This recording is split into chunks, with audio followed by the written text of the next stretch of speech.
The Final Frontier. These are your adventures as you explore, seeking out new life and civilizations,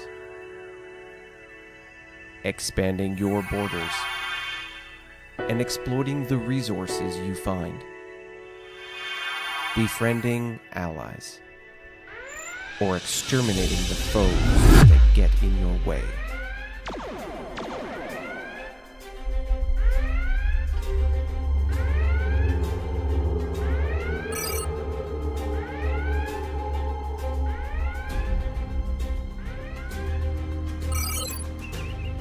Contact detected entering sector. Configuration unknown. Assessing.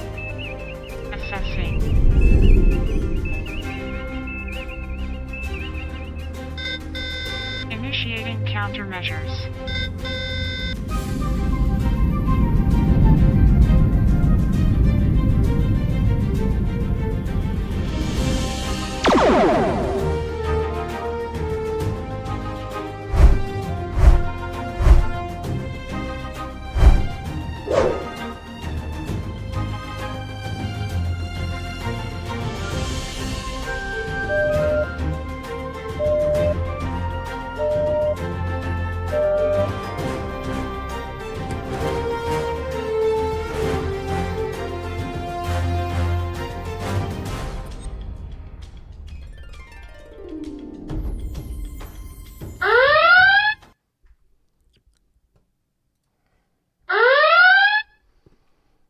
That was a bit of a fake. Hi, everybody. Welcome. My name is Tony. Welcome to Star Trek New Worlds.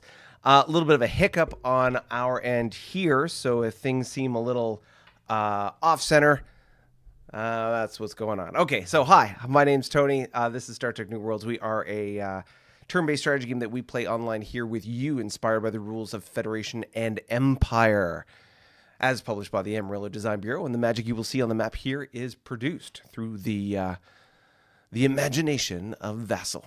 Today's episode, we will be talking about we're talking about the invasion. The invasion's about to begin, right? So there's a bunch of different things that are happening in the map this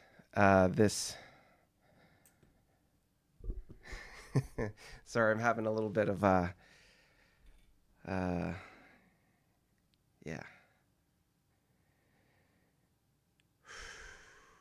going to take a minute here just to sort of reset.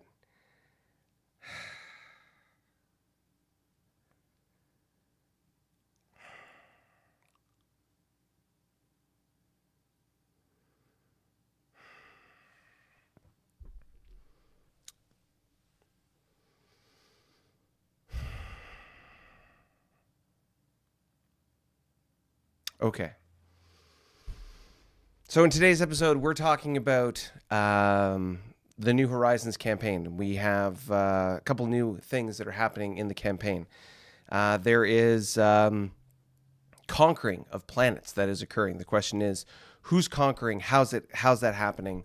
And what's going on? The Klingons have incorporated through diplomacy and force, or maybe a combination of the two, some extra planets into their fold. The Federation have, as per Baby Blue, have brought in a couple other folks into their envelope, and another faction is on the verge of unloading a can of whoop ass on somebody in the game. Before we go much further, let's go into what's going on with the latest on economy and where we're at for the stats in the game. All right, so here we've got the list, the econ list on the top right, I guess, top left, and then a graph here as we go. So you can see here we've got the ISC at 48.5, the Tholians at 49, and the Borak at 50. What's big about these first three is the Borak have been riding the bottom of the barrel for the majority of this game. No more.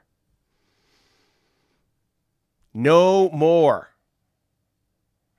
Hopefully never again. The Borak have got themselves off the cusp of the bottom and are getting away from that trend. However, we'll have to see how this turns out, because as you can see, according to the graph, and the graph is usually every 5 turns except for between 51 and 53, you can notice a little bit more of an angle. You can see the Klingons have peaked up. The Carnivons are on track for their crazy growth. The Federation are still peaking up, and all the other factions are growing at the same time. But the Borak are no longer on the bottom. That's the big news. So 48.5 for the ISC, 49 for the Tholians, 50.50 for the Borak. The Hydrons are at 52. The Kzinti, 53.5. Lyrants, 55.5. The Paravians at 62. Feds in the top 3 with their 68.5. Carnies, 75. And Klingons still eons ahead of everybody at 82.5 EP. Wow, that's crazy. The difference between the Klingons and the ISC is almost, but not quite double. That's crazy. That's crazy. Don't want to. Wowzers. Okay. Interesting. Okay. So, anyways, that's sort of the trend, the trajectory, the line that we see here when it comes to what is going on in the game.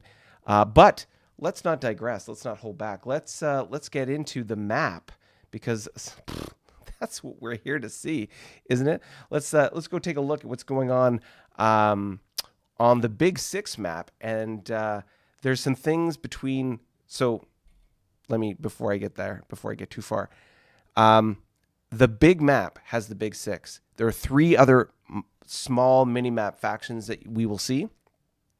I'll show you the big map first, and then on the Kzinti map, we're going to see a clue, a clear indicator of exactly where they are. Let's go. All right, here we are on the big map. You can see in the top left, we've got the Klingon faction. Sort of middle is the Carnies. On the far right is the ISC. Middle of the map, so to speak, is the lima bean shaped Klingon Empire. Below them, sort of overlapping my head here, is the Federation. If we go further down if I can move my head on the other side here, you will see there are the Hydrons, and then I'll switch myself again over here, because you can see there is some interaction going on with ships in the middle of space after having gone through wormholes. Klingons on the far left. Looks like it's technically an ISC ship here. All sorts of exciting things with the back and forth on the map. But let's scroll to the very top, and we'll zoom in to take a look at the Klingons. Okay, so the Klingons. We already saw their EP. Let's take a quick look at their fleet cap. Fleet cap, as populated here, you will see, as we expand this out ever so slightly, the Klingon faction, where are you? Boom. 59 ships, 147 attack, 284 defense. That is pretty significant. Their closest neighbor, the Green Carnivon, that's the top of the list here, at 75 ship equivalents, 163, 312 for their attack and defense factors. Remember those top 3, the Federation at 46. So that's quite the delta. We've got 75 ships to 59 ships to 46 ships. And we can see that the Federation have a total of 90 attack factor and 178 defense. That's pretty crazy as far as the spectrum that goes on there. But if we were to compare that to the bottom 3, by comparison, let's look at where we are. ISC have 29 ships, but even with 29 ships, they have 70 attack and 146 defense. The Tholians, where are you, Tholians? Tholians. This can't be right. Oh, that's because they're on their own little mini map, so we'll get to that later. And the Borak also on their own little mini map, so can't see them just yet either. But like I say, Klingons 59, Carnivon 75, and the Federation at 46 total ship equivalents. That's pretty impressive. The Hydrons, though, they've got 46 ships floating around. They're tied with the Federation as far as all things go, and they've even got more attack and defense factors at 100 to 202 for their split. which is pretty good. Now, the last faction on this map, the Lyrans, have a total of 38 ships with 81 attack, 187 defense. They look like they've got some challenging situations going on there. We'll have to see how that goes. But yeah, interesting. All right, let's close that out and let's take a quicker look at what's going on this Klingon border. So we'll go top left to the right, bottom, and around back the circle going clockwise. So over on the top left here, you can see as we have zoomed in as far as I can go, you've got this exploration vessel on the very edge of the map. Look at that. There's a D4E, just, exploring out those last little hexes of unexplored space, really taking advantage of what's going on here in the backyard of the Klingon Empire. However, what's interesting to note about the Klingon expansion, they don't have a lot of supply in their, or infrastructure for supply in their backyard. So if you had a wormhole, then it just popped into the backyard of the Klingons. This might be a good way to go because they don't have a lot guarding their backyard. But let's not get overly excited about that, because as we pan right to the near the Carnarvon border, what do we see here? We see a bunch of their exploration ships pushing into the unexplored space of their northeast, and being supplied by a combination of a convoy building a base and this tug, which I'm sure will be building a base relatively soon. So there's going to be lots of supply functionality going up into these hexes here, and based on their spacing, I'm going to just throw out this crazy guess that the Klingons are obviously at supply 3, but they're probably not too far away from supply 4, because if this base would be built here, 1, 2, 3, 1, 2, 3, 4, and then of course 1, 2, 3. So the overlap between a base located here and here would be more than enough to cover everything that they have access to if they had supply 4. So I'm just throwing it out there. I think the Klingons are close to supply 4 as a technology. All right, so let's come down the coast, so to speak, on the border with the Carnarvon. Look at that straight line. Resources just bang, bang, bang, bang, bang. And you can see there's a commercial, the YCOM, the commercial convoy going from somewhere on the Klingon side towards the Carnarvon side. Oh, Emperor fleet. Now I'm just curious. Emperor fleet. Okay, so it's an E1T with an R&D team.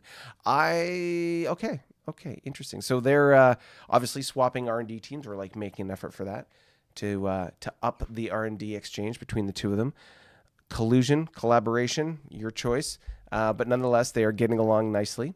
You can see a little YBS structure going on here. YFELs continuing to explore to the southeast.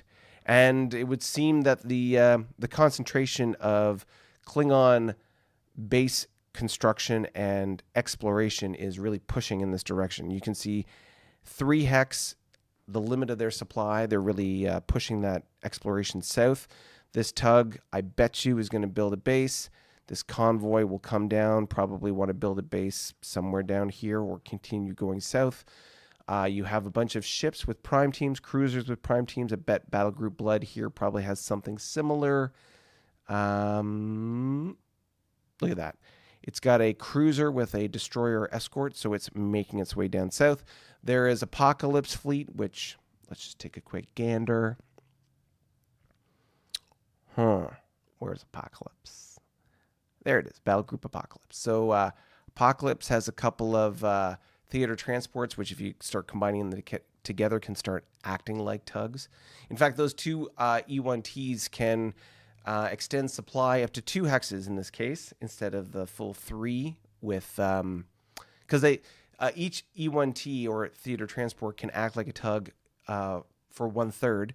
You combine all 3 of them, they can provide supply like a full tug, and their supply is 3, so that divides equally. So yeah, an E1T can provide 1 hex of supply each, so 2 of them together, 2 hexes of supply. So they're making their way south. What's interesting, what I find so strange about the Klingon sort of expansion is they're strange, it seems to me strange, they don't have a lot of warships. Like, for the size of their economy being so far ahead, they don't have a lot of warships. What that tells me is, or that sort of implies to me, is that the Klingons at this point, they have enough money that they can continue their expansion at lightning pace. But I'm going to bet you dollars to donuts, the Klingons have started a tech rush because they have the excess economy for it anyway. I bet you they're tech rushing like crazy, and they are going to be, a faction to watch out for as we go on in the game. Because of their quick expansion and economic dominance, they're going to have the ability, the latitude to be able to get some really big gains technologically, which is going to be bad news for their neighbors. Something perhaps for the Carnarvon to think of at this time when the Carnarvon are so, shall we say, well endowed. But I digress. Let's carry on. So tugs, a lot of these exploration freighters, and more tugs as we cruise the perimeter of Klingon space. You'll note that they still have these two, this unfriendly Gorn planet here, and then this friendly Riemann planet here as well. But I mentioned the fact that one of their planets had recently come into their own, in the sense that it had come into the Empire. Let's take away the ships and bases real quick and see if we can find where that planet was. I believe it was the planet Kobol. So let's pull up the bases real quick.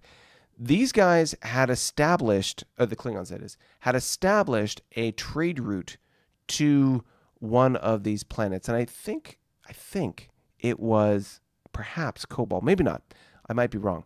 The GM, Daniel, had sent me a little heads up that the Klingons had established a trade route with a planet, had thrown a lot of money at them, and in the same turn, they joined their empire. So I guess really, if we look at this, where are all the ships? There's a diplomat and Green Fleet on Kobol. Let's take a look at what's in Green Fleet. I bet you this is, I think this is it. I think it's pretty much, this is, oh yeah, look at that. T4, that's tug with ADP remaining. So it was definitely Kobol that they had established a trade route with and thrown a lot of money at to be able to bring them on side. So Kobol, no longer an outlier, but a minor planet, 3 EP, now part of the fold in the Klingon Empire. Shall we say economic warfare?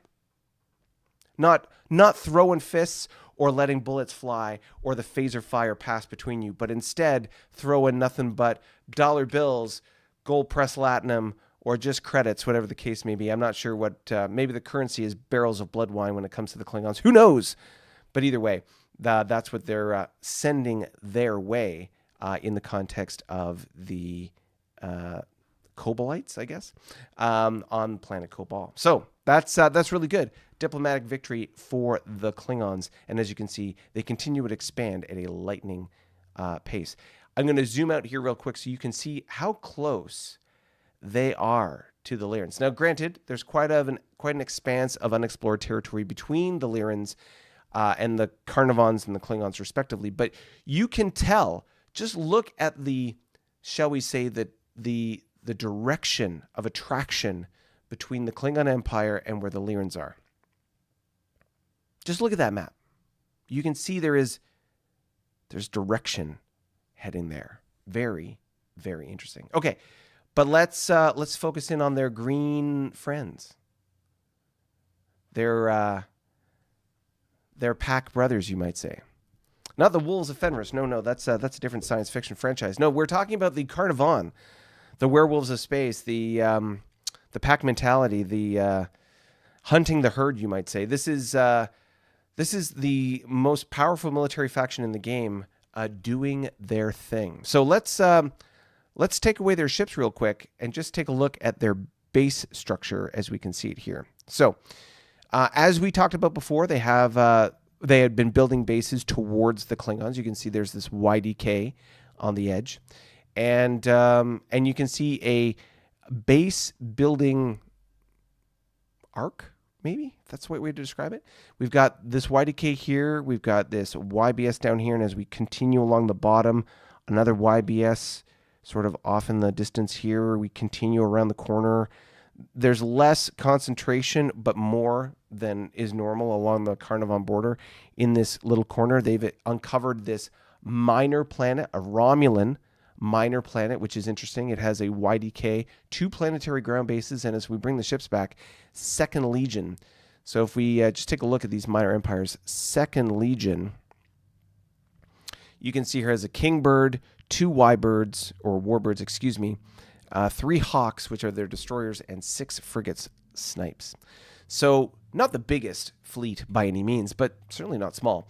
And not something that I think the Carnarvons at this point would just like roll over and take based on the concentration of ships in this area. You can see there is a small exploration freighter, certainly not a combat capable ship, but we have a cruiser, bombardment cruiser, a normal YCA, light cruiser, another heavy cruiser, another heavy cruiser. So you've got a concentration of cruisers sort of in the neighborhood, pushing down into this south and southeasterly direction. I think it's fair to say, generally speaking, the Carnarvons are going straight south, like down. There we go, down.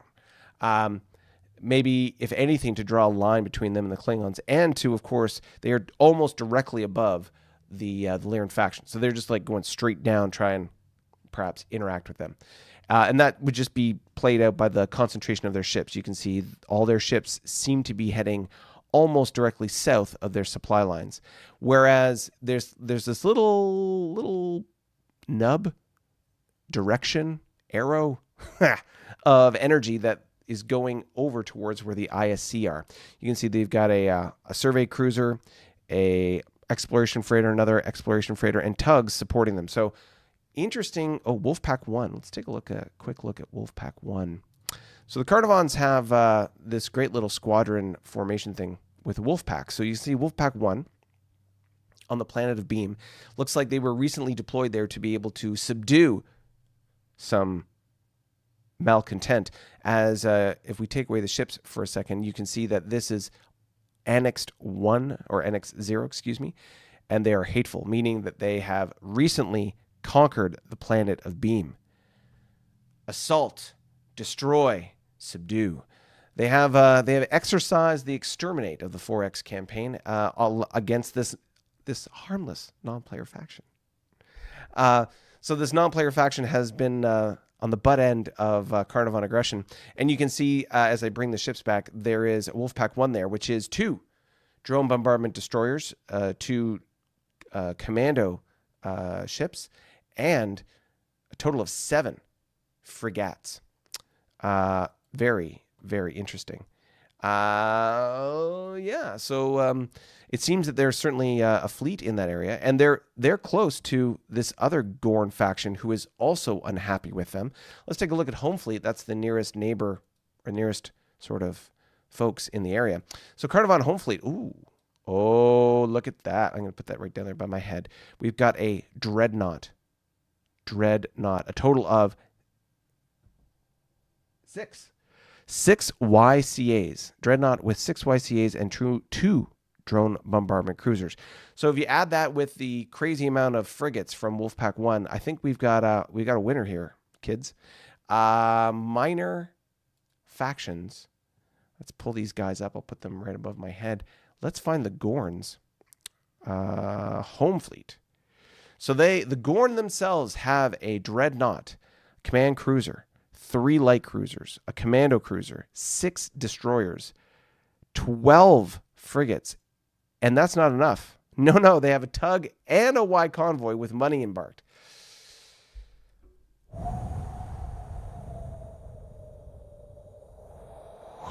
I think the planet of I is about to get an eye full of exciting news in the format of fur, because boy, it seems like the Carnarvon are prepared to unleash bad news on the Gorn. I'm curious if perhaps. So here's a little economic. Let me slide back to the chat here, and let's discuss economics for 2 seconds. So in this game, we have three three fingers. Three economic states in the game. The first is peace, which of course we all kind of start off on.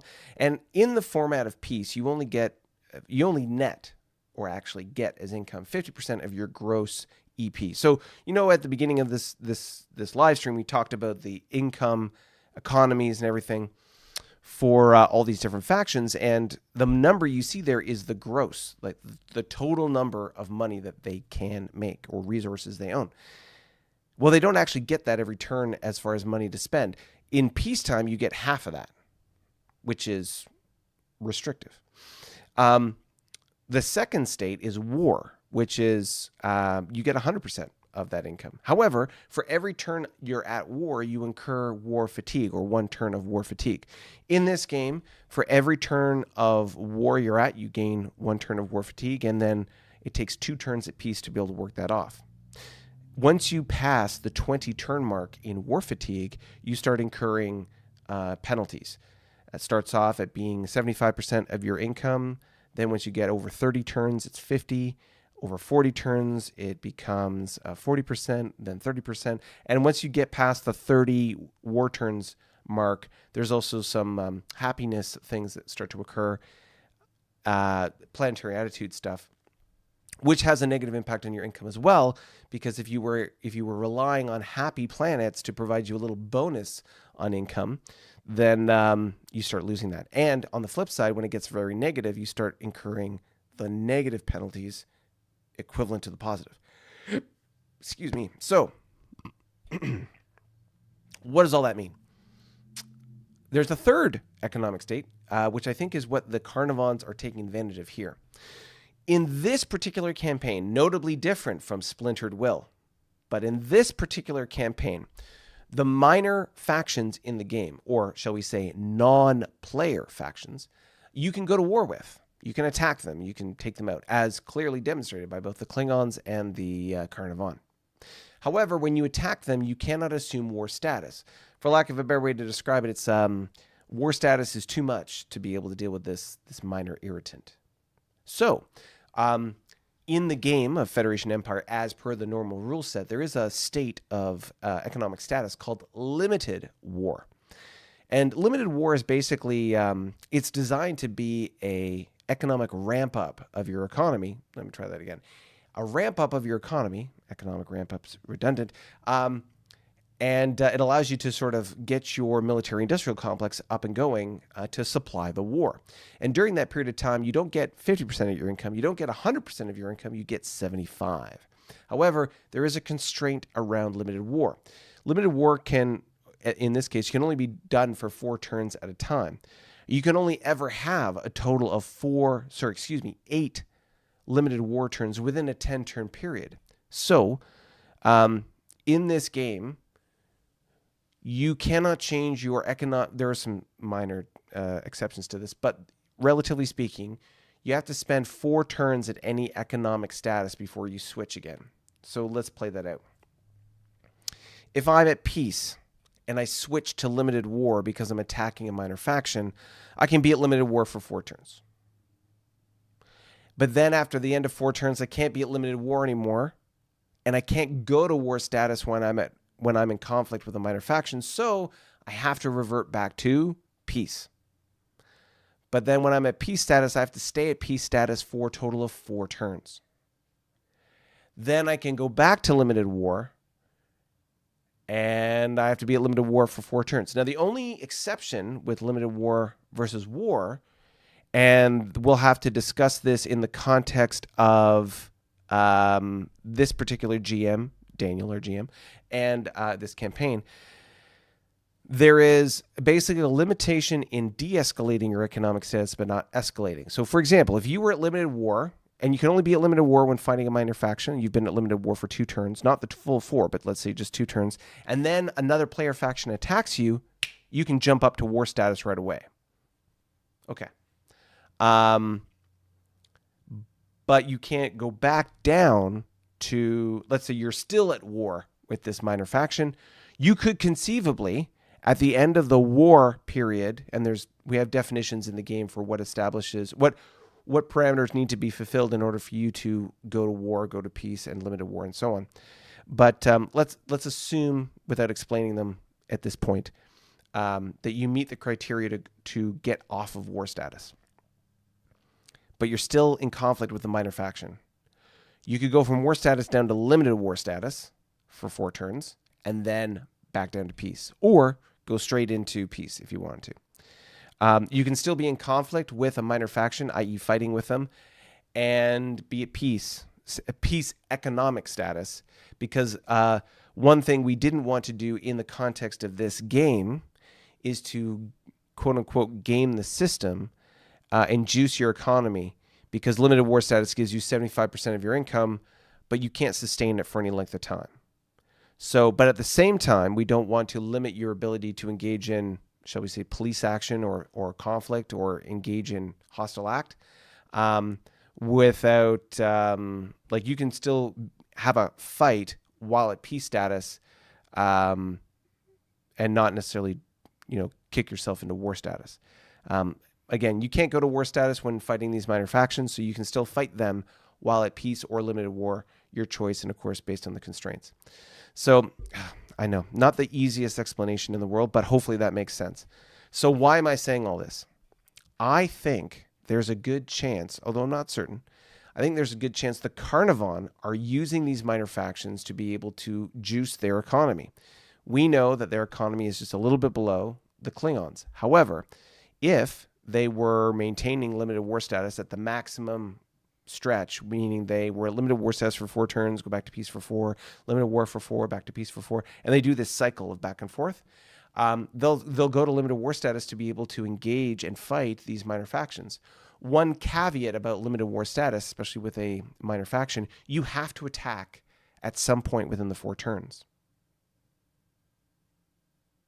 So you could be at limited war status for 3 turns, building up something, and then be at limited war status for 1 more turn while you attack, and then you have to revert back to peace, but you can continue the attack against the minor faction while being at peace, if that makes sense. Peace in this context is merely an economic status. So the conflict with the minor faction is so minimal, it doesn't require a full sort of ramping up of your military-industrial complex. Does that make sense? Right. So we'll slide back into the map, and I will come back to chat about what's in the chat. I see Julian has asked a question about event bonuses. We'll get to that in a momento. Okay, back to the map. All right. Ooh, ladies and gentlemen, a mystery antagonist has fired a coffee. Let me take a quick swig of caffeinated goodness here. My whistle needs to be wetted, as they say.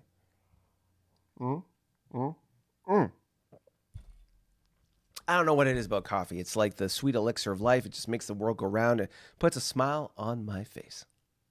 All right. Let's talk about these different planets. I'm going to take away the ships real quick. That's not what I was looking to do. There we are. Hey, did I press the attrition unit button? Okay. So you can see here we've got 3 minor factions still in Carnivon space. We have the planet of Tivoli. Sounds like a pasta. And they are a Riemann faction up in the top corner here. If I take away the bases, you will see that they are happy plus. So if I bring back ships, I bet you there's a diplomat. Ooh, look at that. The Carnivons are exercising their diplomatic muscle. Ooh, look, beaches that way. And they are trying to bring the Riemanns on side.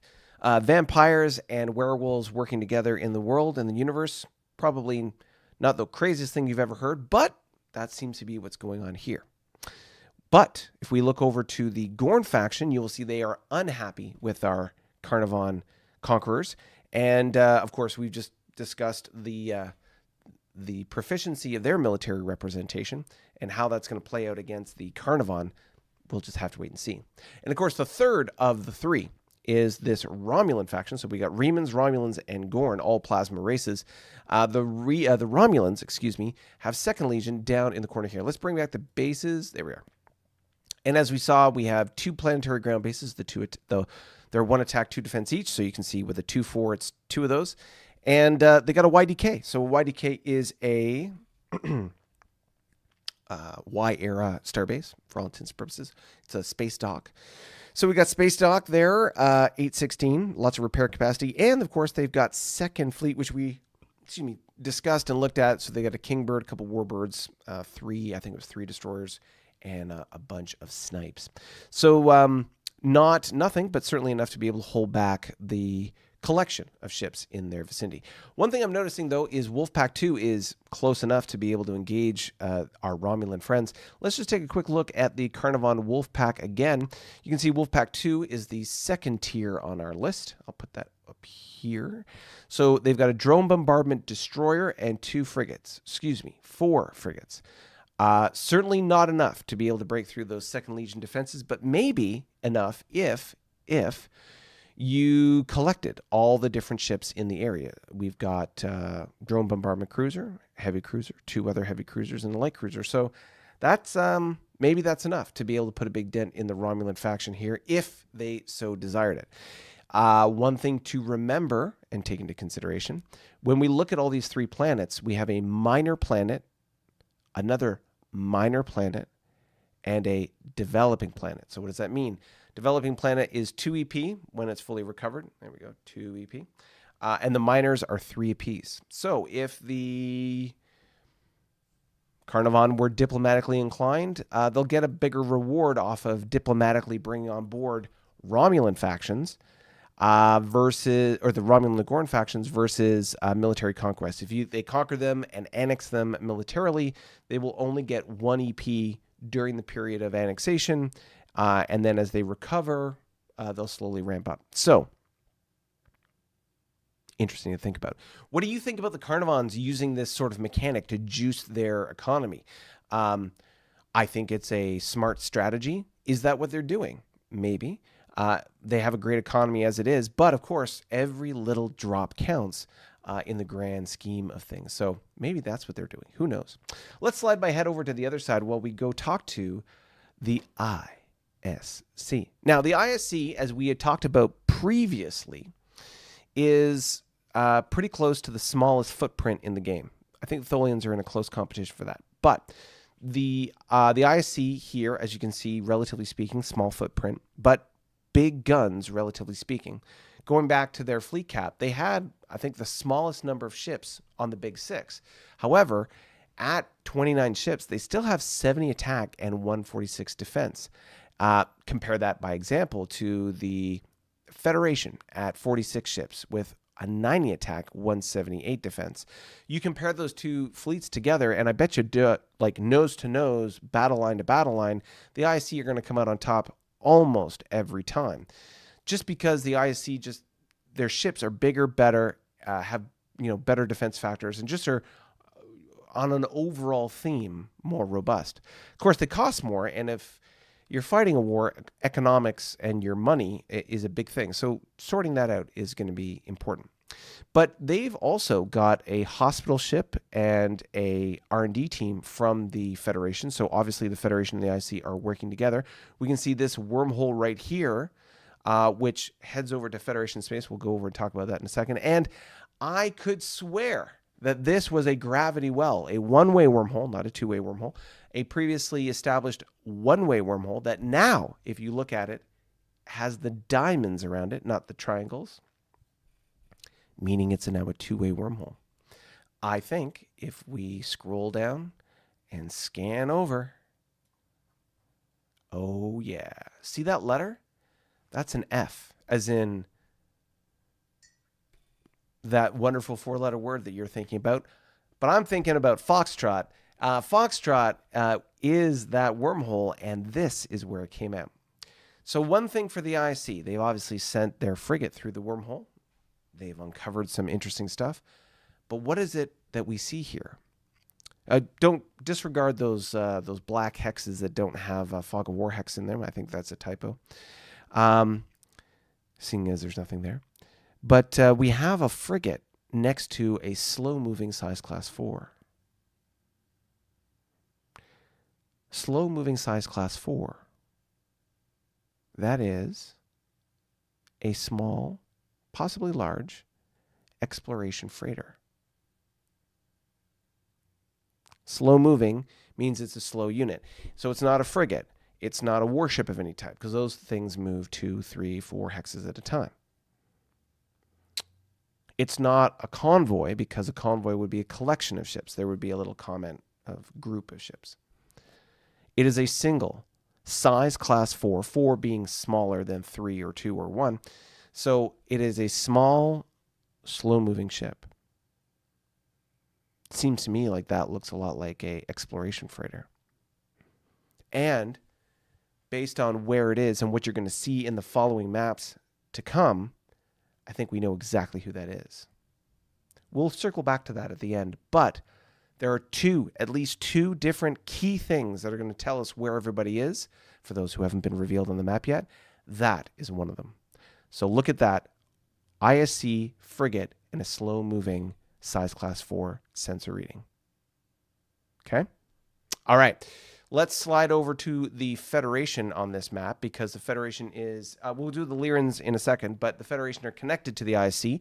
You can see here the hotel wormhole. The ISC have sent through a heavy cruiser and heading towards the Federation capital here.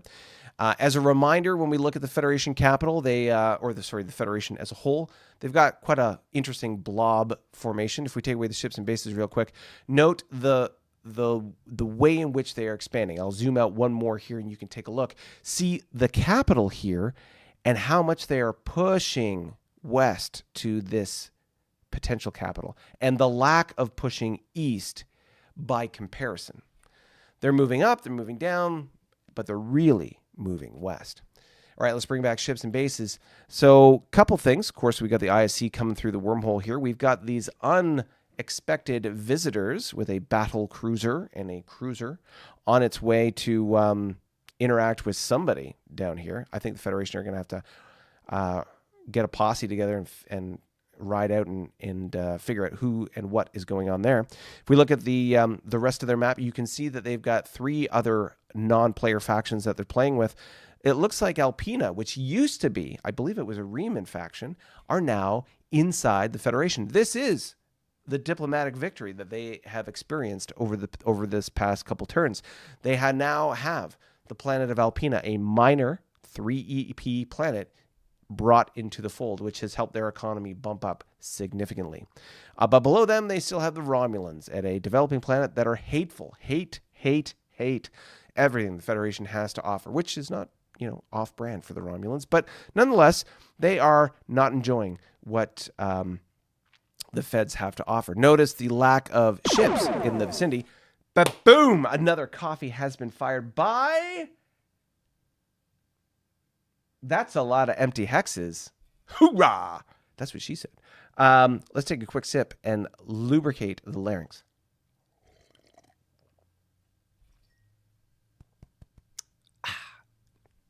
Incidentally, if you are so inspired as you're watching this now or you're watching it later, thank you for catching us on the replay and being 40 minutes into this broadcast. If you're watching at this time and have followed along up to this point, then please consider heading over to thatcoffee.com/New Worlds and joining us either with a one-time donation or over on a Discord channel, which we will light up after this live stream to be able to talk and discuss and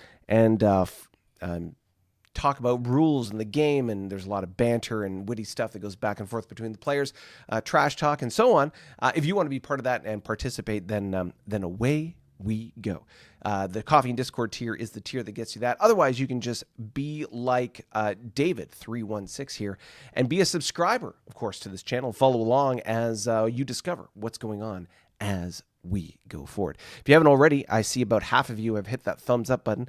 Tickle the YouTube algorithm the right way. If you've been here this long, hit the like button. Let's propagate. God, terrible words, Tony. Let's tickle the YouTube algorithm and get more people seeing all things Star Trek, shall we? Right. So we've got the Romulans that we were talking about, and now Muad'Dib, or it's Wadieb, nonetheless. Dune reference. And we've got the Gorn in the top right corner. Now, they're indifferent to the Federation. They couldn't care one way or the other. But the Federation really don't have anything going on up here. They've got an expeditionary exploration something going on here. What is this? The Expeditionary Fleet. They've got a Vulcan frigate and survey ship off exploring at the range of their supply. So they're doing the best they can with what they got. It would seem that perhaps this tug is prepping itself for a possible building of a base. We'll see what impact will these little visitors have on the Federation kerfuffle. Only time will tell. We'll have to see what goes on. But nonetheless, the Gorn are being left alone in their northern reaches. What is not being left alone is what's going on here on the western approaches. We'll get to these little guys here in a second, but let's talk about Shadowfleet and the Voodar in Entropia. So you can see they are unhappy as well with the Federation, and it seems like the Federation really do like to piss off their minor factions because, well, most of them seem to be not in the positive when it comes to the attitude. I suspect they're just jealous that the Federation has spent all their time, energy playing nice with the ISC, and they just want a little bit of that. They just want a little bit of that cheddar as well. So, regardless, the Voodar, obviously the jealous type, are unhappy with the Federation and are sitting here with 3 planetary ground bases, a YBS, and Shadowfleet. Now, Shadowfleet, as we pull this up, on the very bottom. Oh, too far over. There we go. Shadowfleet, a command cruiser, a light cruiser, not 1 but 2 destroyers, and a total of 4 frigates. Not by any means an invasion fleet, but certainly not nothing, as that fleet could pop any one of these bases should they so decide. However, being that they are unhappy and not hateful, I doubt that will occur at this time. Of course, they've got Federation is pushing hard to meet up with their Lyran neighbors, only 3 hexes away with 9th Fleet. Just take a look. What's in this 9th Fleet? Oh, look at that. We've got a Vulcan survey ship with an escort frigate. Boom. They are pushing hard to make contact with the Lyrans. Now, I'm not sure what's going to happen as a result of that. Are they going to play nice? The bad things are going to happen, whatever. But based on the fact they've already got Federation ships in their space, I'm going to expect it's not going to be that much of a trouble. And the Feds and the Lyrans are going to play nice. After all, cats love their owners, and looks like Daddy's coming home. What's going on the corner here, though? We've got 6th Fleet and a bunch of frigates with some tugs building up a YDK. We've also got Home Fleet close in the backwater here. Let's take a look at what Fed Home Fleet is like. Oh, damn. That's not nothing. That is an ISC Dreadnought at a 7 attack, 9 defense. That's a pretty good ship. They have a Y-Air Command Cruiser, a Vulcan Cruiser, which is garbage, except for the fact that it has scout channels, that black diamond there. So it gives them EW, which is a big advantage at this point in the game. A total of not 1, 2, 3, but 4 light cruisers and 6 frigates. So by no means the biggest fleet or baddest fleet that we've seen even just yet, but definitely not nothing, and certainly a concentration of Federation forces at this point in the game. They've got 6th and 8th Fleet on the border here, but I expect they're probably like what we've seen with the other numbered fleets, being, like you can see here, a survey ship with an escort, and 6th Fleet is probably more the same. Yes, you can tell. So these two fleets are exploration fleets, and then, of course, you've just got tugs building up defenses right along the border here. But these 2 ships, take note, a size class 4 and a size class 3. That's 2 ships, small, big, and then a big size class 3 warp hull. So this is going to be the second thing that's going to tell us where people are on the map. Take note of where these guys are and what's around them. And when you see it on the mini maps or the little maplets, you'll get to see what's going on. That'll be here in a moment. All right, so we've got the Federation obviously gearing up for an encounter with their neighbor. How is that going to go? Well, Home Fleet would indicate not so well. We'll just have to see what happens. But let's talk about the neighbors to the north, which is the Lyran faction. Boy, the Lyrans have a lot going on here. Wow. Okay, so first of all, we know that the Federation are coming up from the south. Obviously, they like to be on bottom. That's okay. From what I hear about the cats, they like to dominate anyway. Lyrans being, of course, space tigers, mountain lions, your your choice. Sorry, the Kzintis are the space tigers. The Lyrans are the mountain lions. So mountain lions, lynx, your choice. But regardless, the kitty cats on top of their human owners, certainly dominating and being the feline factor that they are.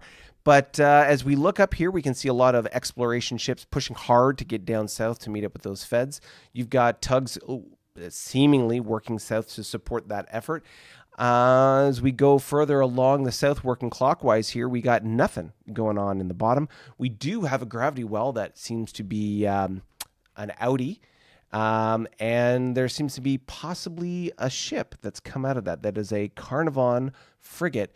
Notice that it's not crippled. So Lyran YSR, that's a survey ship in the vicinity, probably looking to figure out what's going on with this gravity well. And recently, it would seem that the Lyrans have conquered this particular planet. Let's just take away the ships real quick. It is Abattoir. They have taken it. You can see a number of cripples in the vicinity and a diplomat on board, as that planet is hateful and has recently been devastated. It is currently annexed 0, which means it's working its way back to some form of civility. But Home Fleet is sitting there on top of that planet. Let's take a look at Lyran Home Fleet.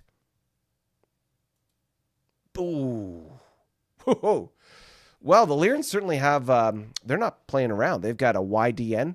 Now, their DN isn't the strongest in the game, but it's a 10 command factor ship, and it's a 5 attack, 8 defense. They've got a total of 3 cruisers at 3.6 apiece, 2 light cruisers at 3.5. They've got, 7 destroyers. That's pretty good. 2 force, and a single frigate sitting there doing its thing. Looks like destroyers are the ship of choice for the Lyrans, and they've got a ton of them in the vicinity. There's also an Aaron, or like a spare destroyer, light cruiser, and cruiser on their own, just sitting on top of that planet. More than enough to be able to encounter the tow beans that is the YFF. Interesting. Let's just take a quick look. Is there a gravity well up here? No. Huh. Where did that come from? Was it with the with the hydrants? Hydrants don't have a gravity well.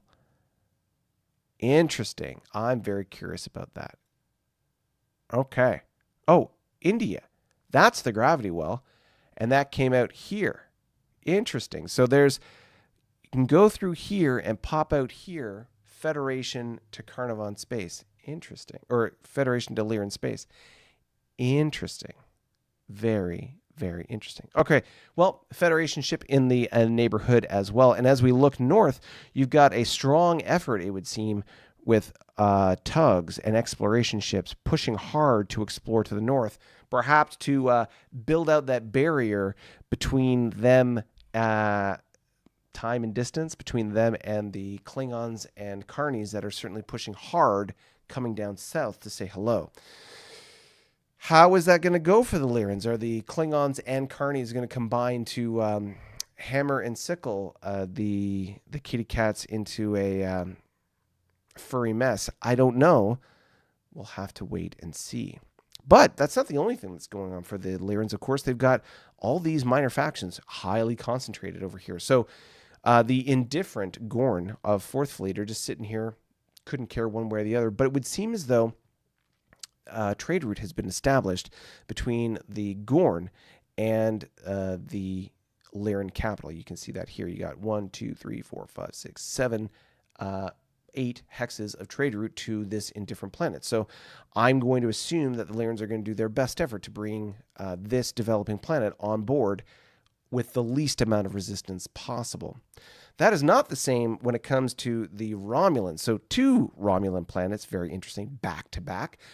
You've got a unhappy and indifferent planet. The question is, these 2 planets, are they separate or are they somehow allied, joined? Because they're both Romulan, so that's very interesting. But you've got Home Fleet and First Legion. So this, let's just take away the ships for a second.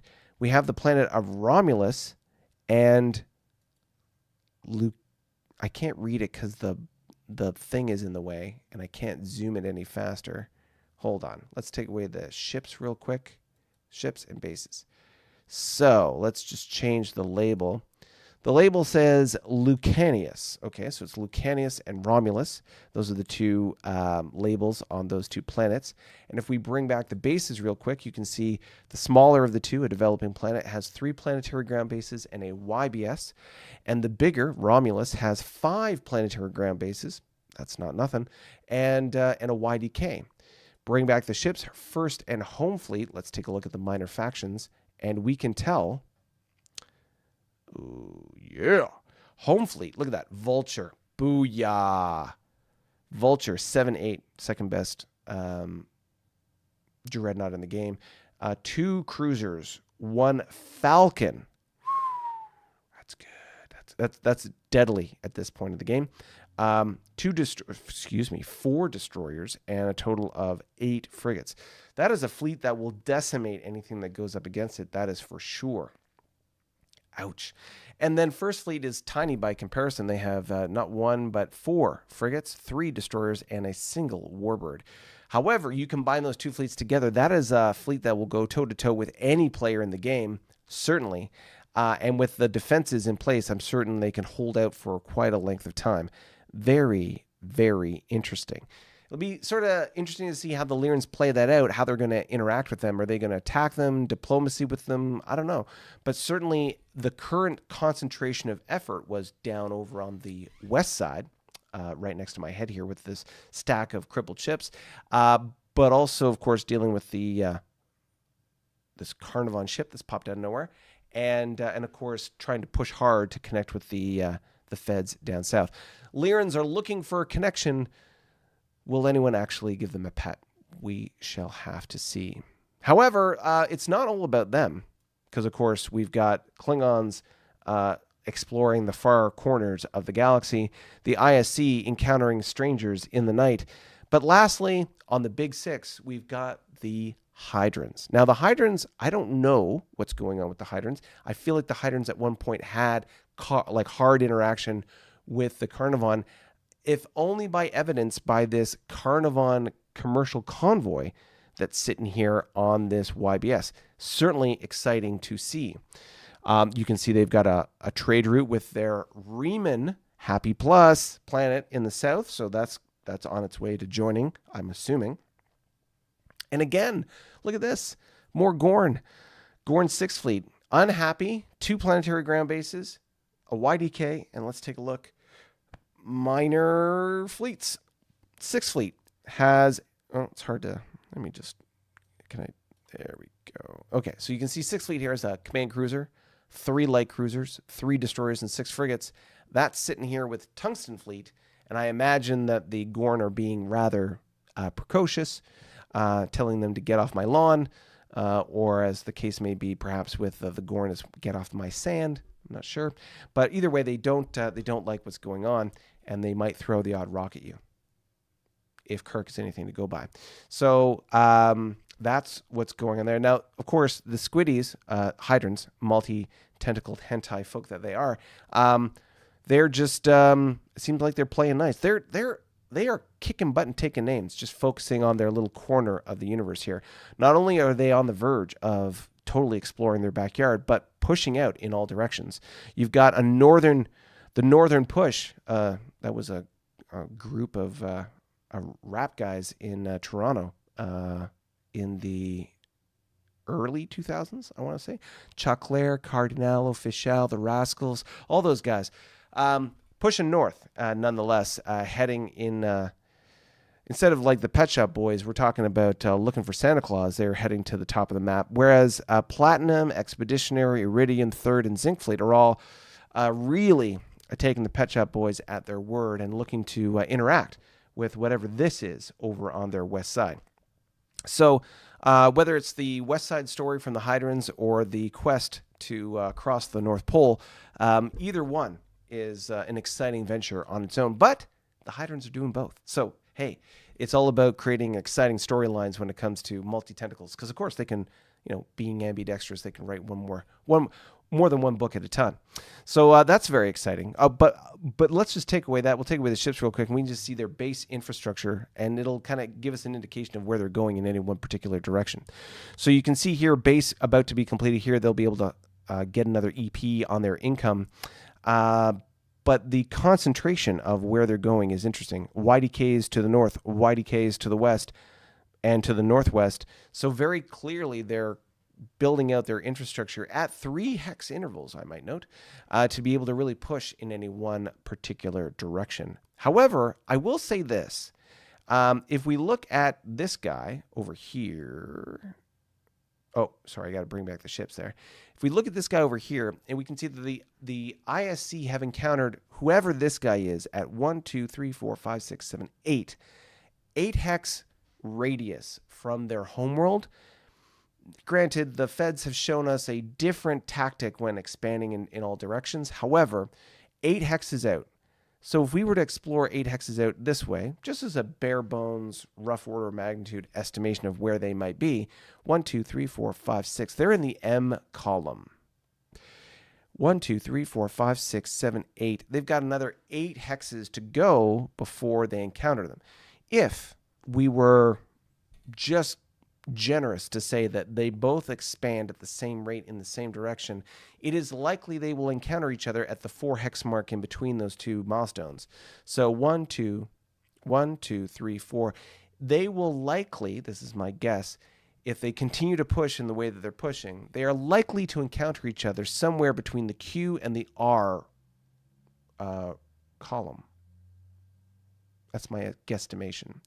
And if and when they do encounter each other there, what's going to happen? That's a couple turns away for the Hydrons. We'll have to see how that evolves. But yeah, that's a really interesting option for the Hydrons to be able to encounter whoever that is. Now, I think I know who that is, and we'll get into that here in a second. Let's go talk to the chat real quick, and then we will unveil the 3 remaining little maplets and show you what it's all about. All right. Now, of course, there was all this chat at the beginning of the show. Let's pop that out, take a quick read, and say, hey. I know, that's terrible, Tony. All right, let's just see what people are saying. Lord Lawless, first post in the chat. You go.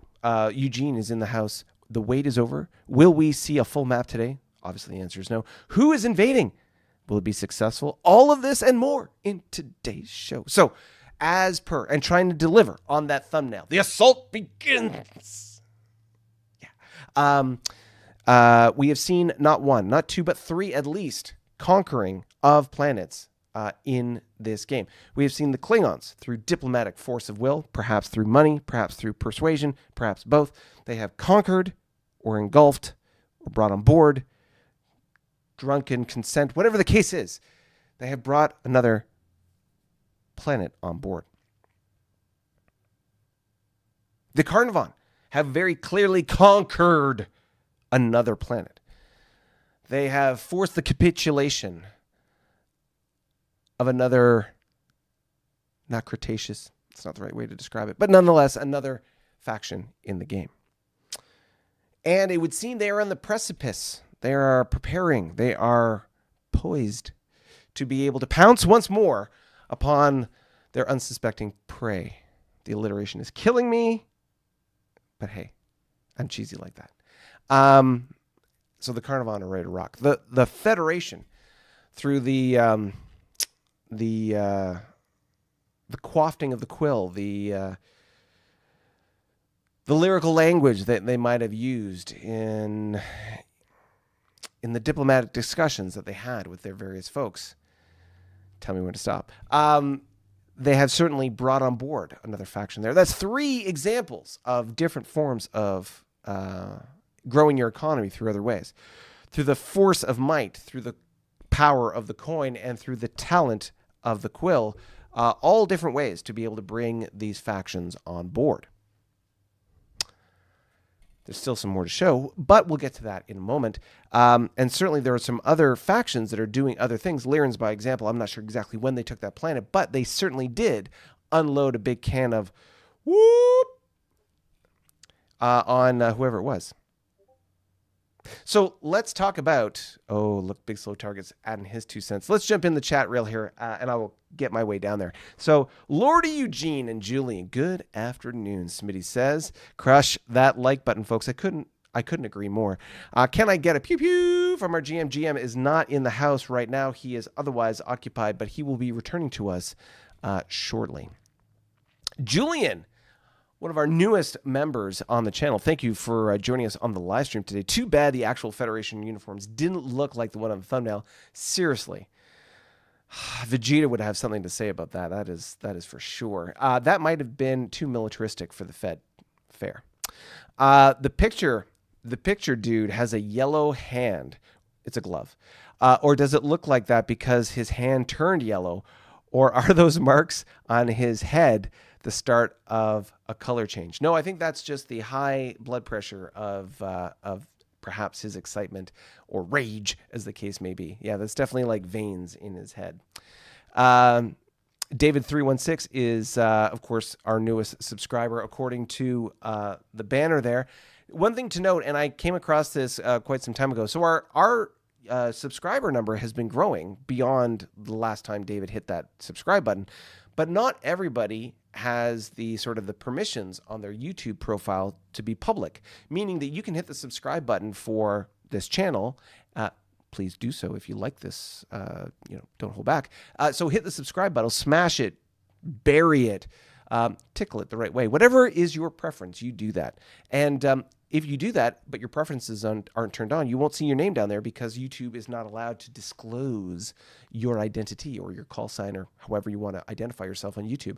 David316 has, and so he is the most recent individual who has done that. You can see scrolling on the bottom there, I see Jesus Galindo, Commander Shepard. These are some of our other most recent subscribers, all people who have their profile public. So if you hit the subscribe button and you are disappointed because you don't see your name up there, it could be just the preferences in your profile. All right, Julian asks about the event bonus. What is he talking about? Let's scroll back here real quick and I'll show you. Booyah! So on this table, you might remember from earlier, you will see to the, no, wrong way. Whoop, there, over there. You'll see there's an event bonus column along with income. By example, the Borak have one of them. Hydrons 2, Federation 4. Good God. So the event bonus is it's either one of two things, and I'll have to get the GM to confirm for us in the chat. Of course, you'll be able to ask him that yourself if you're on the Discord channel with us. So Discord and Coffee tier, you can get over there. But it is a build-up turn over turn that will cause an event to occur. So, for example, a die is rolled every turn for an event, random event. And as you go turn after turn after turn without an event occurring, the event bonus will increase, meaning it is a number added to the event die roll that will push you further towards an event occurring. By example, seeing as this game is all done on D6, if it was 12, magic number 12 is the number that you need to hit in order to trigger an event, and he's rolling 2d6 because our GM likes real life dice, and he's rolling 2d6, and you've got a +1 or a +2 or +4 as the Federation have, your chances are relatively minor, except if you're the Federation. You roll an 8, all of a sudden, bang, you've got yourself an event. So that number builds up turn over turn over turn, and it gets added to the die roll, which will then create an event. Whether that event is positive or negative, that depends. And there is no guarantee that an event will be negative or positive for that matter. And all sorts of different things can occur. Raiders showing up on your border, perhaps a space derelict, colony ship. Who knows? There's all sorts of different things that can occur within the table that he uses. However, that mystery is behind the veil of the magical Wizard of Oz, and I cannot divulge it. But that being said, let's get back to the chat, and I will carry on where we left off. Ho, ho, ho. So, Photon has been fired. Of course, that was our mystery antagonist sending us a coffee. 2 coffees so far today. Our goal was 5. However, I will give us an extra bonus because Lost Muskrat, unable to join us today, fired a coffee earlier today. So Lost Muskrat, thank you for that early and proactive coffee firing. That photon has been deposited into the reservoir for later, and I'll just take a quick sip right now in celebration of that. So Arguably, we want to get to 5. We're at 3 of 5 technically, but of course the bar is only 2/3 or 2/5 along the way. So if you are so inclined to slam a coffee in our direction, don't be shy. I'll take a sip. Hoorah! All right. In original SFB, Bill Smith says, and F&E, the ISC sat the General War, I'm assuming sat out the General War, and built ships to not make other races' mistakes. Better and expensive. Yes, so that's true. Arguably, he's doing the same now. However, the economy and the size of the ISC at this point, I don't know, will be sufficient to be able to make any significant impact on the greater galactic good the way the ISC did in F&E. I would argue the Klingons are of that particular persuasion today, and perhaps the Carnivon. Those are the 2 biggest factions in the game, and certainly the Klingons are sort of on this weird feedback loop where they are spending more money on exploration ships and just expanding ever much faster. The only thing that's holding them back is their ability to build infrastructure. Very interesting. All right, another photon was fired. Of course, that was from our That's a Lot of Empty Hexes fan, so thank you very much for your sarcastic humor.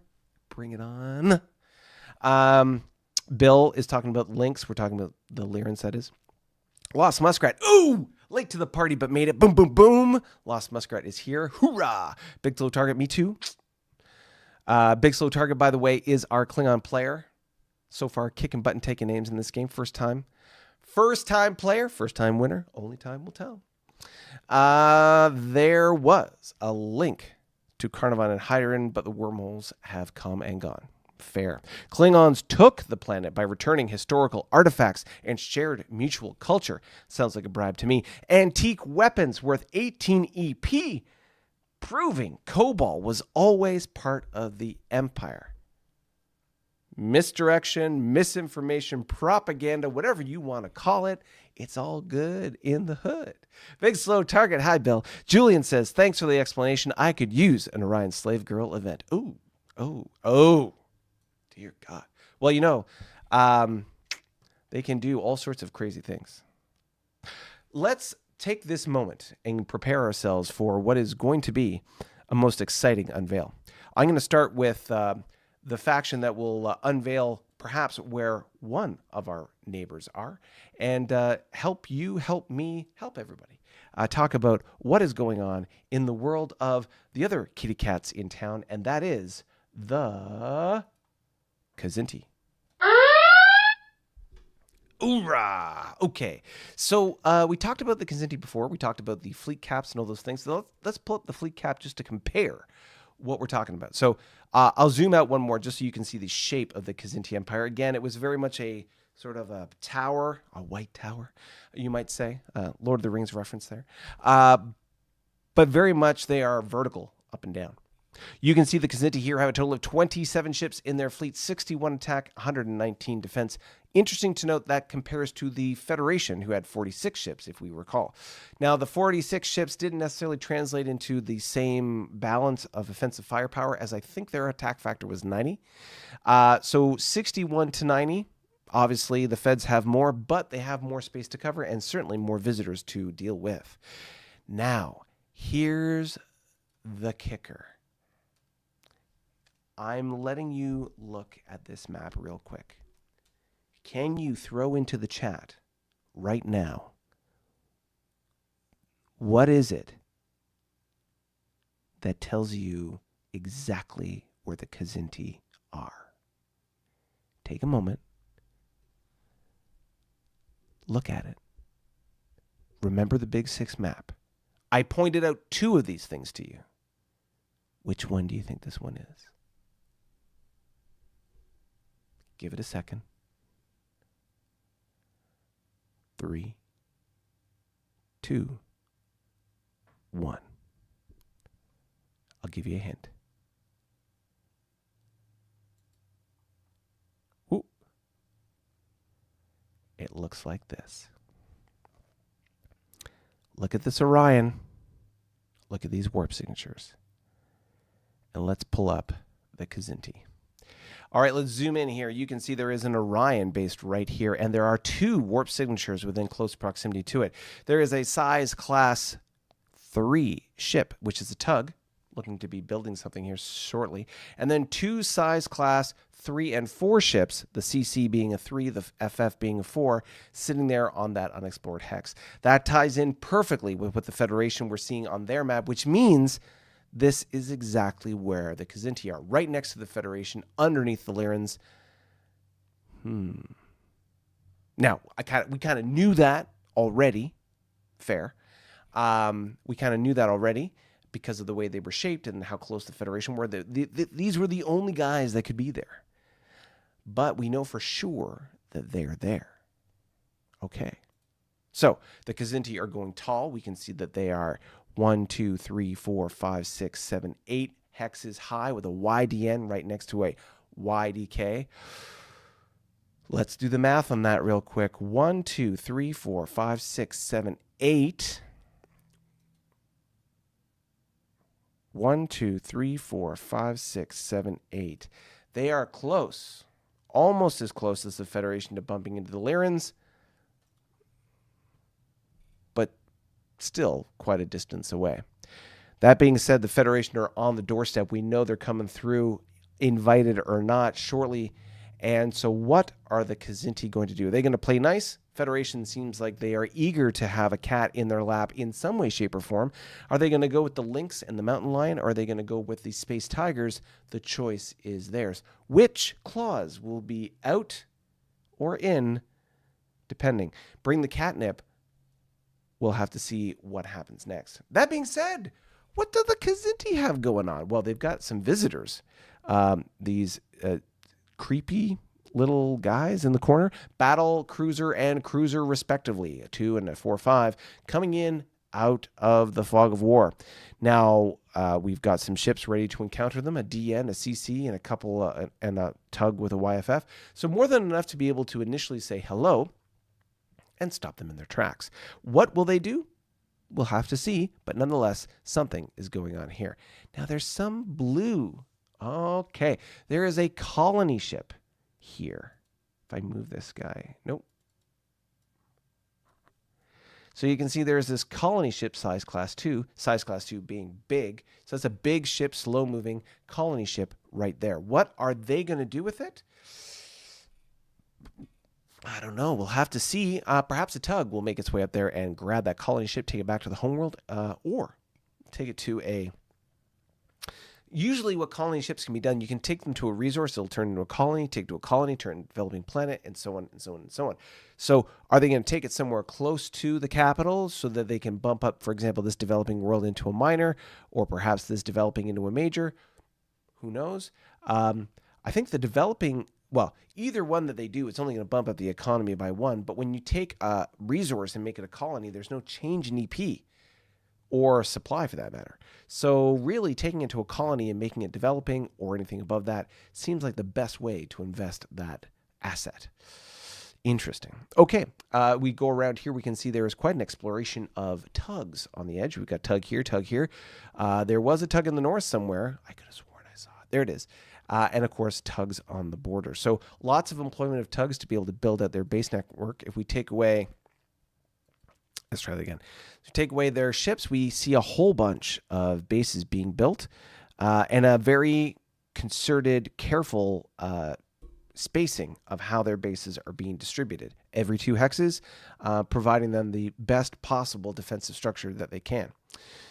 Okay. We can also see up here in the top right corner, we have an indifferent, couldn't care one way or the other, orbital, which is a Vudar planet, developing planet, indifferent, 1 planetary ground base, YBS. And as we bring back the ships, it has Ghost Fleet, which if we bring up the minor fleets, really has a CC, 2 CLs, was that 4?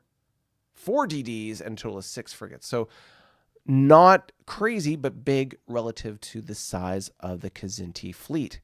So, yeah, we've got a lot going on here with the Kzinti. They're very clearly making a push north and south, southwest it would seem, and I would argue are probably prepping for their encounter with the Federation. Interesting role-playing question for you. Do you think the Kzinti have reached out to the Orion Pirates and there's any dialogue between them? Because we know on the Federation map they have encountered and are aware of the Orions, and the Orions are aware of them. The Orions could be a go-between between these two factions to organize a diplomatic resolution to whatever potential conflict they may have prior to phasers being fired or disruptors changing space, or pick your photonic weapon of choice. Either way, they got to pick. They could sort that out before they start fighting. What they decide to do is up to them. All right, let's move on to our next faction. Up in the corner here, sort of misdirection, shall we say? This is the Tholian Empire. Okay, so this is the Tholian Empire, and we know where the Kzinti are. I'm just going to pull back this map real quick. I'm going to zoom out to the maximum so we can figure this out. Okay, so see that map over there, and you can see the distribution of the unknown player factions. We have 3 unknown player factions in sort of a triangle there. To the west of the Federation, we've already established that's the Kzinti. We have the unknown faction, which is to the west of the green guys, the Hydrons, and south of the blue guys, the Federation. And then we got the guy in the bottom left corner. And then we've got that one errant guy up in the top corner there, sort of to the right of the Lyrans and underneath the other 3 factions at the very top. So we know the Kzinti are to the immediate left of the Federation. And the other 3 factions that are remaining are the Borak, the Tholians, and the Paravians. Okay, so we've seen the Tholians already. And just as a reminder, here is the Tholian map. What do we see on this map? Or what are we not seeing on this map? We don't see any encountering, any detecting, any sensor reading of any other faction. If we go back to the big map, we can know for sure that the Klingons are on the far left, that there's something within sensor range of this ISC ship, and there's nothing up here. So if we go to the Tholian faction, well, isn't that interesting? They don't have anything on their sensors. And if we go out to the west, there are only 1, 2, 3, 4 hexes to the west, and you can't see anything over here. They do have this second fleet, which is a survey fleet. Let's take a look at that Tholian survey fleet. That's their second fleet. You can see there is a YDD, 3 CPCs, and YFEL. So there's a total of arguably 5 ships in that fleet. Certainly doesn't sound like one slow-moving ship, which is what the ISC found. So it's not the Tholians. Okay. They're going up and down, most predominantly. If we take a look at their capital, you can see they're pushing up hard, pushing down, and to the east. Not a lot of pushing west. Interesting. Okay. If we look at their map, one thing that was passed on to me is they continue to have encounters with their space sheep. If you recall, they had a herd of space sheep in this top north corner. And if we zoom in, we can see there's new and home fleets. Let's take a look at new and home Tholian fleets. There's new. New looks pretty good. Look at that. Boom. And home.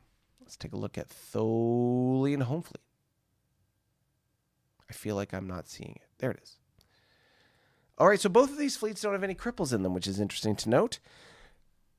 Excuse me. We have one crippled DD.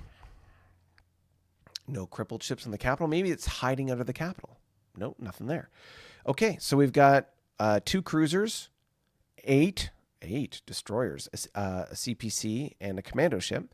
We have another cruiser and 7 DDs and 3 CPCs. So again, there's not much going on here when it comes to crippled stuff, but certainly they've attacked and dealt with, apparently, according to the GM, a herd of spaceship. Maybe they were just really easy to take out. The planet of Quark, you can see here, was devastated quite some time ago. They're at Ox 7, which means they are 7 turns into their devastation. Once they hit 10, they'll begin recovery. They have 4 turns of recovery, and then they're fully operational. Down here, we've got a Riemann planet, the planet of Appia, and we have a diplomat from the Tholians down there doing their thing.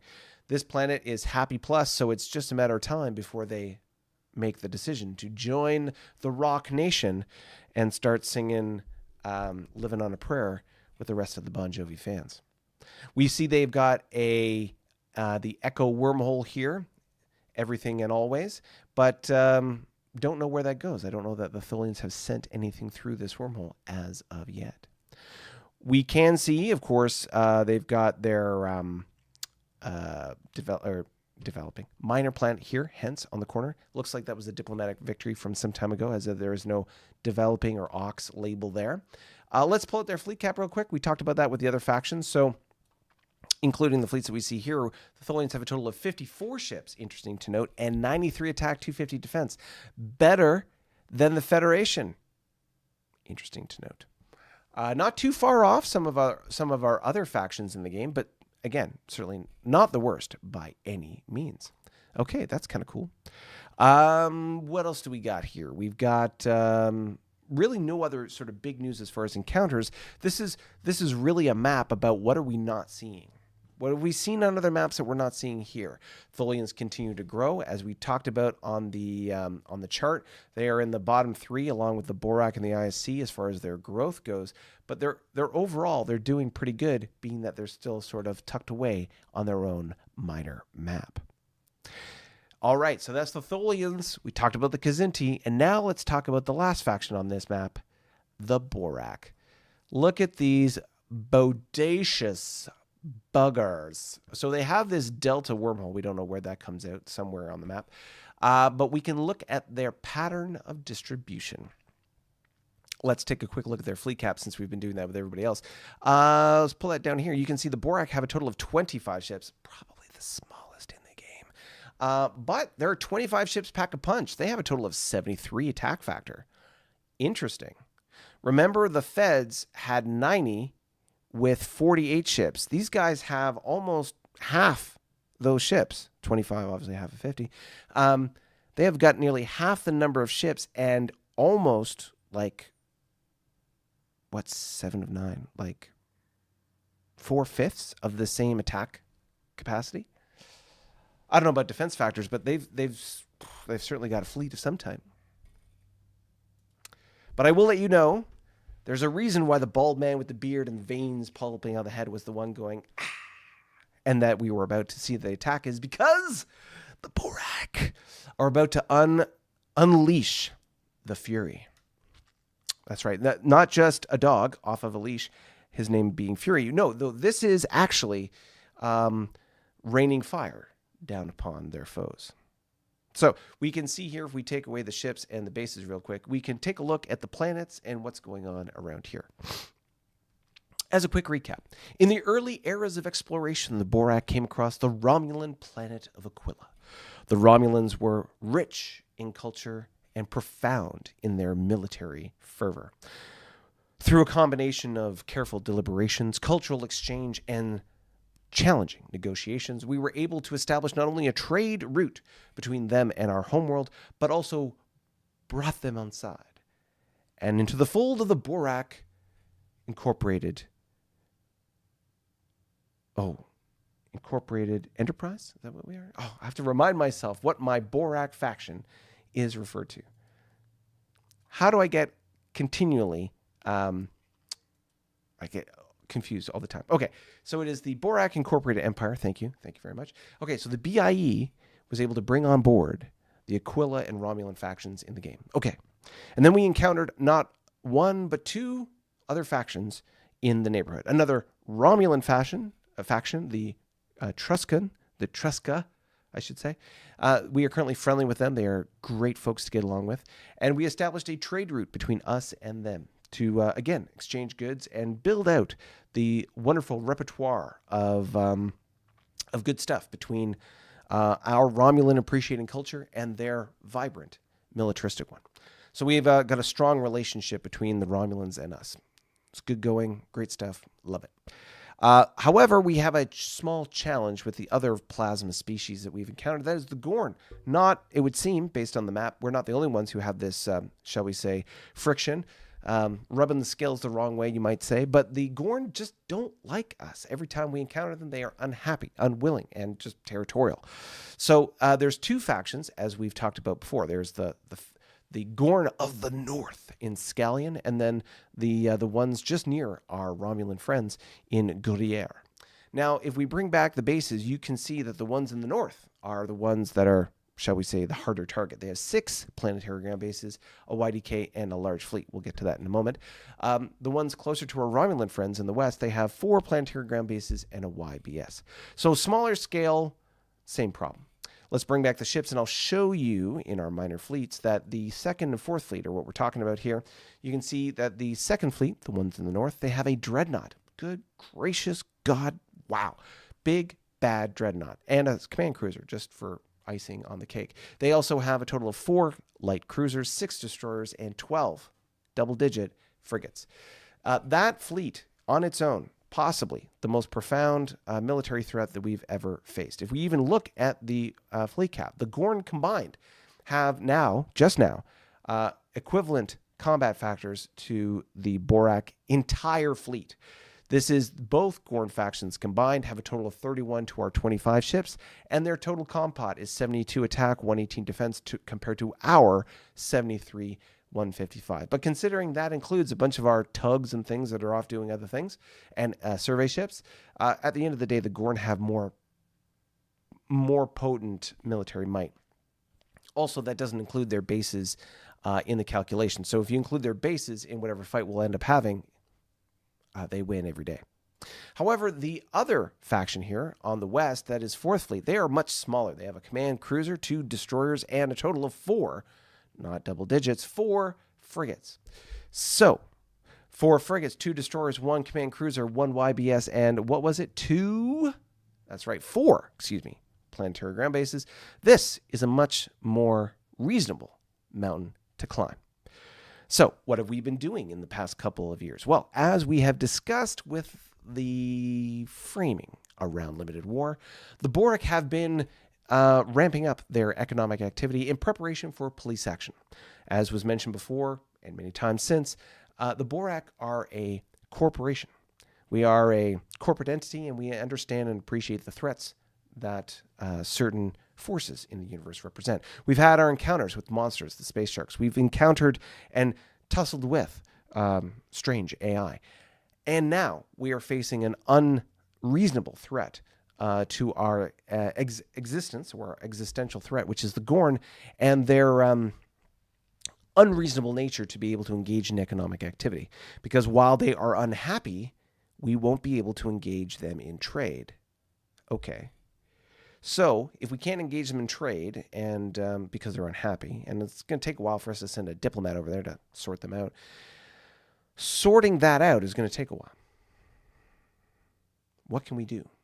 Well, we'll take advantage of this situation and use it to be able to polish our spears, sharpen our swords, and, shall we say, swing the sword arm in preparation for what may be coming down the road.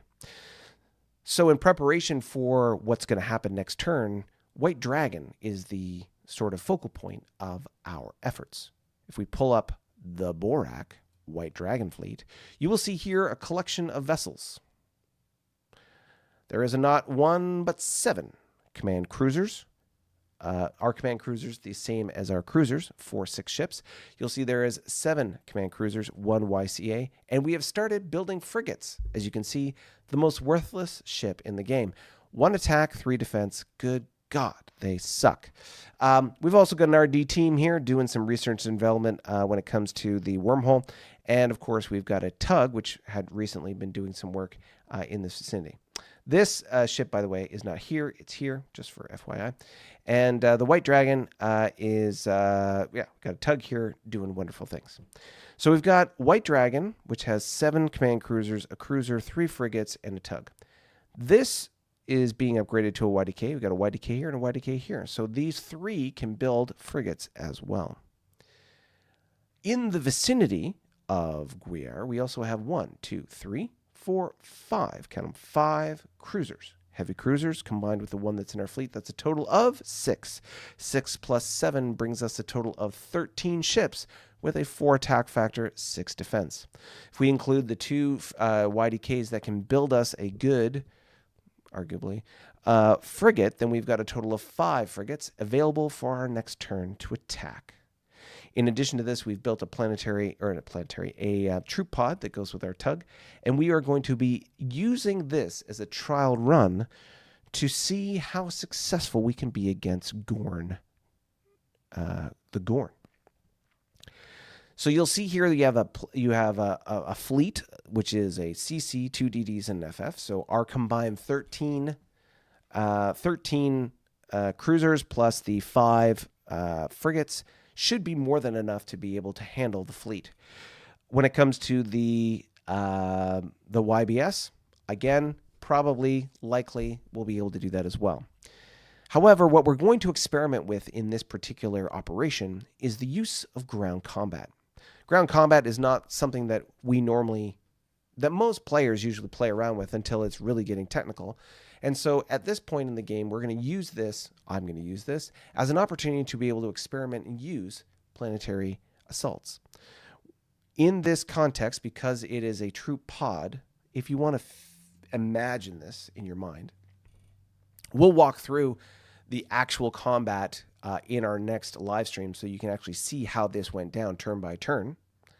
However, what's interesting about this is that in order to assault the planet with the troop pods, you have to spend 1 turn landing the troop pods.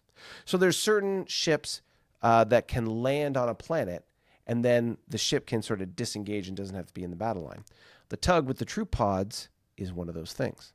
However, when a ship goes in, it goes in by itself. It can be directed, fired upon, and destroyed.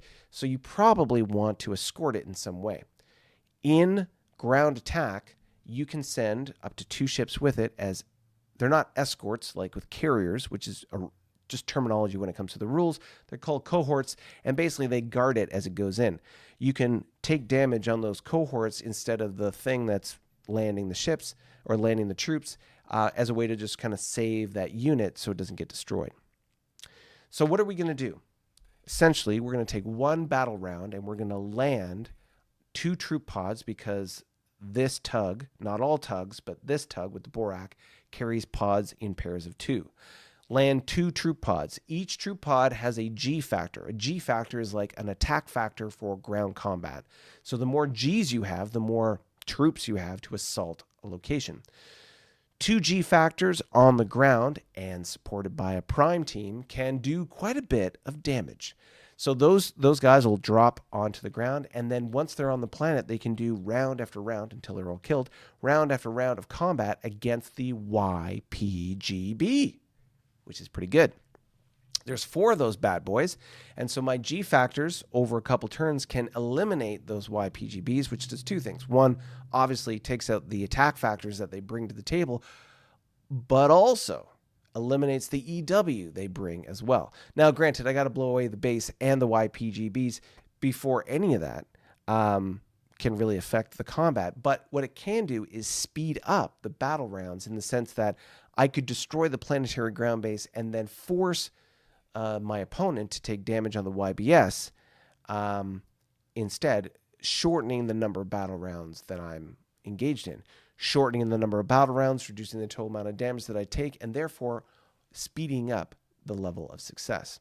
This will also be a test of the Borak's current combat philosophy or doctrine. The Borak are currently engaged in, as you can see, a capital ship-centric warfare methodology.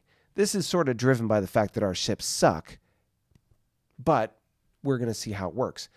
As you can see, we've only got we've got less than 30 ships, 25 total. Yet with that concentration of ships, we have high attack and defense factors, relatively speaking. Those ships also are really tough to kill in combat. Pair that with rescue tugs in the fleet, and we can potentially, not always, but potentially take as much, in this case, as 9 points of damage and still save the ship.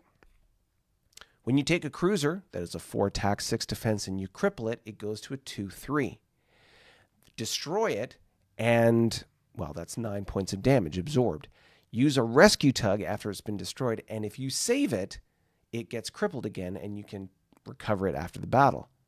Well, that's pretty good, because that means, assuming I win the battle and don't have to retreat, if I win the battle, then every ship that I rescue, obviously in this case, it's only one rescue tug per ship recovered. But if you have enough of these ships in the fleet, you can recover and absorb all that damage. Just if you had 2 frigates in your fleet and you assign them the rescue tug mission at the beginning of your turn, then those ships can rescue that many cruisers, potentially. 2 tugs, which are cruiser hulls, rescuing 2 cruisers, pretty good roll to be able to, pretty good chance to be able to recover them. I think they only fail on a 6, on a 1d6. Then that means that they could, if there was 2 of them, recover or absorb a total of 18 damage before anything gets done.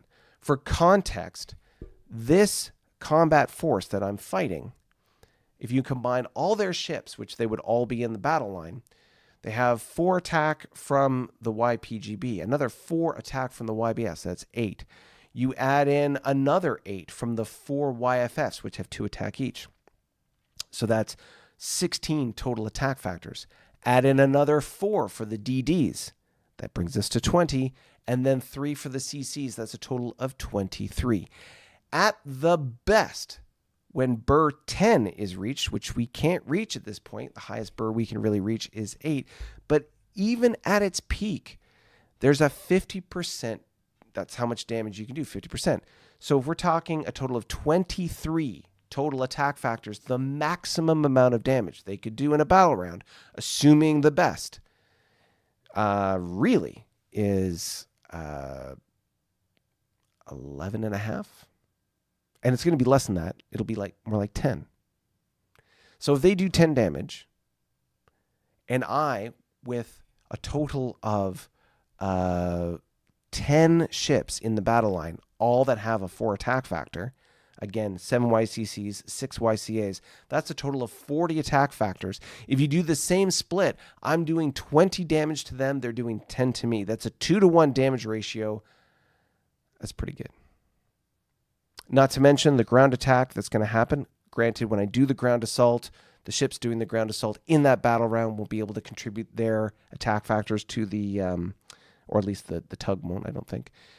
We'll go through the rules next week so we can exactly walk you through what that looks like. But it could look very interesting. And the outcome as far as when units die and how that resolves will be very interesting to walk through as a example of ground combat for this game. I see there's a lot of chat going on there. You can only take a colony ship to a resource, Paul Williams said. I don't think that's correct. All right. So all that chitter chatter, all that talk, all that banter back and forth, that, ladies and gentlemen, is the Borak. That is what's going on. And that is why the battle, the assault, is about to begin. Vegeta would be proud. The Saiyans are on the attack. In this case, it's the Borak. What are you going to do about that? Oh, there we go. All right. I see lots of chat going on here. Let's pull this up and see what's going on. Pop out that chat, put it where I need it, and let's see what's going on. Okay, so Paul Williams says, you can only take a colony ship to a resource. Are you sure about that? I feel like that's not true. I'll have to confirm that with the GM. Eugene says, I think that troop ships can be escorted just like carriers. They can. I think, but they're referred to as consorts, not escorts. Paul Williams says, checked with the GM. So that means colony. So you're turning a resource into a colony. What's the advantage of that? I guess you better make a colony really close to the capital, because then it can potentially grow. All right. Well, if that's what the GM said, that's what the GM said. I can't argue with that. What are you going to do? What you going to do about that, Willis? Nothing. He says nothing. All right, ladies and gentlemen, that is the show for today. Thank you for everybody following along on this 1 hour and 43-minute journey of going through our New Horizons campaign. Next week, there will be a slight change to the timing of this broadcast due to some logistics family constraints. I got to take my girls to the dentist, and unfortunately, those appointments get made like a year in advance, and I can't change them now. So it conflicts with the timing of this show, so I'll let you know what the new timing will be. If you haven't already done so, please make sure that you hit the alerts on your subscription to this channel. Of course, if you haven't already subscribed, hit the subscribe button. If you're this deep into the episode, and of course, hit the notification button so that you know when the next episode's coming out. It'll definitely be on Saturday. The only question is when on Saturday. That is the question mark. That is what you'll find out when you get the notifications. And maybe I'll throw out a little community post out there to let you know. So be on the lookout for the community post. Be on the lookout for the notifications. And I will see all of you on Discord. If you haven't already joined our Discord and coffee tier, then please go for it. Do that now. Coffee.com/New Worlds. Go ahead. Get it done. Join us on Discord. I'll see you there. Okay? Dentists on Saturday? Crazies. Crazy Canadian dentists. So true. Consorts are ships that are with other, like a mauler, but escorts can absorb damage. Okay, escorts, consorts, terminology. We'll go through the rule next week. Next week? 2 weeks from now? Whenever we do the battle, we'll go through it. All right. That's it for us. I will see you next week at some point. Ciao for now.